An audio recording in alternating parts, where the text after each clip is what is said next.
সকালের জলখাবার, বিকেলের হালকা স্ন্যাক্স কিংবা বাড়িতে হঠাৎ কেউ এসে পড়লে এমন একটা রেসিপি আছে যা ঝটপট তৈরি হয়ে যায় এবং উপকরণগুলোও থাকে হাতের কাছেই। একটু ঘরোয়া ঘ্রাণ, হালকা মিষ্টি মশলার মেলবন্ধন, কিশমিশ আর কাজু বাদাম শুনলেই মনটা ভালো হয়ে যায়। আজকের রেসিপিটি সেরকমই। চলুন আর দেরি না করে তৈরি করা যাক আজকের রেসিপি, চিড়ের পোলাও। নমস্কার, আমি রুম্পা। রান্নাঘরের সাতকাহনের নতুন একটি পর্বে সবাইকে স্বাগত। চিড়ের পোলাও তৈরি করার জন্য আমি এখানে 200 গ্রাম মতো চিড়ে নিয়ে নিয়েছি, আর আমি চিড়েটাকে আগে থেকেই খুব ভালো করে ঝেড়ে নিয়েছিলাম। আমি এখানে মোটা মতো যে চিড়েটা, সেই চিড়েটাই ব্যবহার করেছি। বাজারে কিন্তু অনেক রকমেরই চিড়ে পাওয়া যায়। পাতলা চিড়েটা ব্যবহার করলে কি হয়, জল দিয়ে ধুলেই কিন্তু চিড়েটা গলে যায়।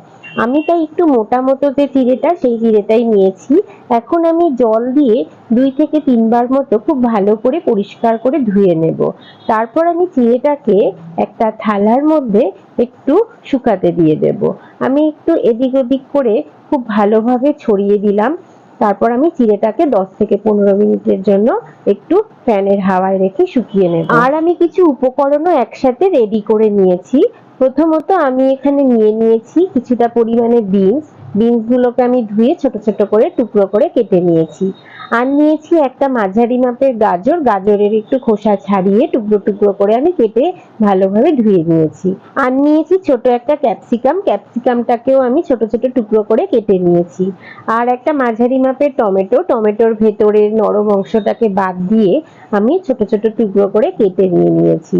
আর নিয়ে নিয়েছি একটা মাঝারি মাপের আলুটাকেও আমি একটু ডুমো ডুমো করে কেটে নিয়েছি। আর নিয়ে নিয়েছি 2টো কাঁচা লঙ্কাটাকেও আমি ছোট ছোট টুকরো করে কেটে নিয়েছি। আর নিয়ে নিয়েছি একটা কারি পাতা, যেটা এই চিড়ের পোলাও তৈরি করার জন্য সব থেকে প্রয়োজনীয় একটা বিশেষ উপকরণ। জানেন কি, এই চিড়ের পোলাওতে সর্ষে আর কারি পাতার যে মেলবন্ধন, তা কিন্তু জুড়ি মেলা ভার। আরো আমি এখানে কিছু উপকরণ একসাথে রেডি করে নিয়েছি। আমি এখানে কিছু মশলা নিয়ে নিয়েছি। সেখানে আমি প্রথমত নিয়ে নিয়েছি কিছুটা কাজু, আর কাজুগুলোকে আমি একটু টুকরো টুকরো করে ভেঙে নিয়েছি।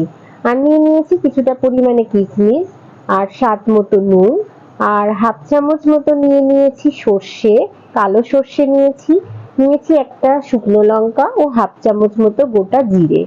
আর নিয়ে নিয়েছি সামান্য কিছুটা পরিমাণে হলুদ, আর 1 চামচ মতো নিয়ে নিয়েছি চিনি।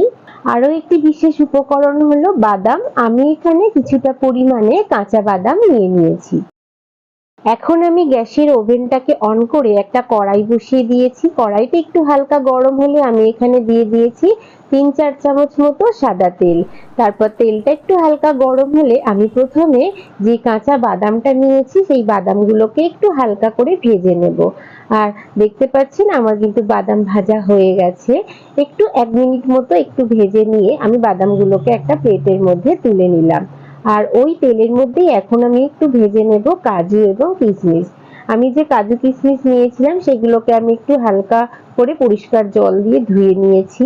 তারপর আমি একটু এদিক ওদিক নাড়িয়ে কাজু কিশমিশ গুলোকে একটু হালকা করে ভেজে নিয়েছি। আমার সমস্ত নাটসগুলো ভাজা হয়ে গেছে। এখন একটা পাত্রের মধ্যে আমি সমস্ত নাটসগুলোকে রেখে দিলাম। এখন ওই তেলের মধ্যেই আমি দিয়ে দেব হাফ চামচ মতো গোটা জিরে, হাফ চামচ গোটা সর্ষে এবং দিয়ে দেব একটা শুকনো লঙ্কা। তারপর আমি ফোড়নটাকে একটু এদিক ওদিক করে নাড়িয়ে এবং সর্ষেগুলো যখন একটু হালকা একটু ফাটতে থাকবে, তখন আমি দিয়ে দেব কুচানো কাঁচা লঙ্কা। তারপর কাঁচা লঙ্কাটাকে একটু এদিক ওদিক নাড়িয়ে আমি দিয়ে দেব কেটে রাখা আলুগুলোকে। তারপর আলুগুলোকে আমি একটু হালকা 1 মিনিট সময় ধরে ভেজে নিয়ে দিয়ে দেব গাজর। আর যেহেতু আলু এবং গাজর একটু শক্ত, তাই প্রথমেই আমি একটু সময় নিয়ে ওগুলোকে হালকা ভেজে নিয়েছি। তারপর আমি এখানে দিয়ে দিলাম কুচিয়ে রাখা বিনসগুলোকে। তারপর আমি বিনসটাকেও একটু হালকা একটু এদিক ওদিক করে নাড়িয়ে আমি এখানে দিয়ে দেব কেটে রাখা ক্যাপসিকাম। এইভাবে আমি সমস্ত সবজিগুলোকে একে একে আমি অ্যাড করছি। আর এই সবজিগুলো আমি আমার পছন্দ মতো ব্যবহার করেছি। আপনারা কিন্তু আপনাদের পছন্দ মতো সবজি ব্যবহার করতে পারেন। এখন আমি এখানে দিয়ে দিলাম কেটে রাখা টমেটোটাকে। তারপর সমস্ত সবজিগুলোকে আমি একটু এদিক ওদিক করে নাড়িয়ে 2 থেকে 3 মিনিট সময় ধরে একটু হালকা ভেজে নেব। তারপর আমি এখানে দিয়ে দেব সামান্য কিছুটা পরিমাণে নুন। একটু সময়, একটু ধৈর্য এবং একটু ভালোবাসা, এই তিনের মিশ্রণে কিন্তু আমরা বাড়ির সাধারণ কিছু উপকরণ দিয়েই অনেক অসাধারণ কিন্তু রেসিপি তৈরি করতে পারি। এখন আমি এখানে দিয়ে দিলাম আগে থেকে ভেজে রাখা বাদাম এবং সমস্ত কাজু কিশমিশ গুলোকে। তারপর খুব ভালোভাবে একটু এদিক ওদিক করে নাড়িয়ে আমি যে কারি পাতা নিয়েছিলাম সেগুলোকে একটু কেটে আমি কড়াইয়ের মধ্যে দিয়ে দেব। তারপর খুব ভালোভাবে আমি সমস্ত উপকরণের সাথে একটু হালকা করে ভেজে নেব।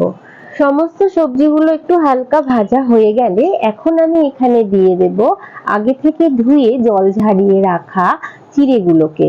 আর দেখুন চিড়েগুলো কিন্তু একদম ঝরঝরেই আছে।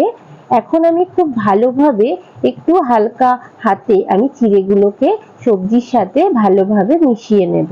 খুব ভালোভাবে মেশানো হয়ে গেলে এখন আমি দিয়ে দেব সামান্য একটুখানি হলুদ। আর এই হলুদটা দিলে চিড়ের সুন্দর একটা কিন্তু কালার আসে। আপনারা চাইলে কিন্তু এটি নাও ব্যবহার করতে পারেন। এরপর দিয়ে দেব 1 চামচ মতো আমি চিনি। আর যেহেতু এটি চিড়ের পোলাও, একটু মিষ্টি মিষ্টি খেতেই কিন্তু এটি খুব ভালো লাগে। চিনিটাকেও খুব ভালোভাবে চিড়ের সাথে মিশিয়ে নেব। আর এই সময় কিন্তু গ্যাসের ওভেনের ফ্লেমটাকে কিন্তু লোতে রেখেই কাজটি করবেন। এবং আমি এখানে সবশেষে দিয়ে দিলাম 1 চামচ মতো ঘি। তারপর ঘি দিয়েও খুব ভালোভাবে আমি চিড়ের সাথে সমস্ত উপকরণগুলোকে মিশিয়ে নেব। তারপর ঢাকা দিয়ে আমি 2 থেকে 3 মিনিটের জন্য রেখে দেব। আর এই সময় গ্যাসের ওভেনটাকে অফ করেই ঢাকা দিয়ে রেখে দিলে চিড়ের মধ্যে ঘিয়ের একটা সুন্দর স্মেল ছড়িয়ে যায়। তারপর আমি 2 থেকে 3 মিনিট পর ঢাকা খুলে আমি চিড়েটাকে সার্ভ করব। দেখুন চিড়েটা দেখতেও যেমন সুন্দর হয়েছে, খেতেও কিন্তু অসাধারণ স্বাদের। সকালের ব্রেকফাস্টে কিংবা সন্ধ্যের টিফিনে এরকম ঝরঝরে চিড়ের পোলাও হলে তাহলে তো আর কোনো কথাই হবে না। তাহলে আমার আজকের রেসিপিটি কেমন লাগলো? ভালো লাগলে অবশ্যই আমাকে একটা কমেন্ট করে জানাবেন। সেই সঙ্গে লাইক, শেয়ার এবং আমার চ্যানেলের নতুন বন্ধু হয়ে থাকলে সাবস্ক্রাইব করার অনুরোধ রইল। সবাই খুব ভালো থাকবেন, সুস্থ থাকবেন এবং কাছের মানুষকেও ভালো রাখার চেষ্টা করবেন। আবার খুব তাড়াতাড়ি ফিরে আসছি নতুন কোনো রেসিপি নিয়ে। ততক্ষণের জন্য সঙ্গে থাকুন এবং সঙ্গে রাখুন রান্নাঘরের স্বাদ কাহন।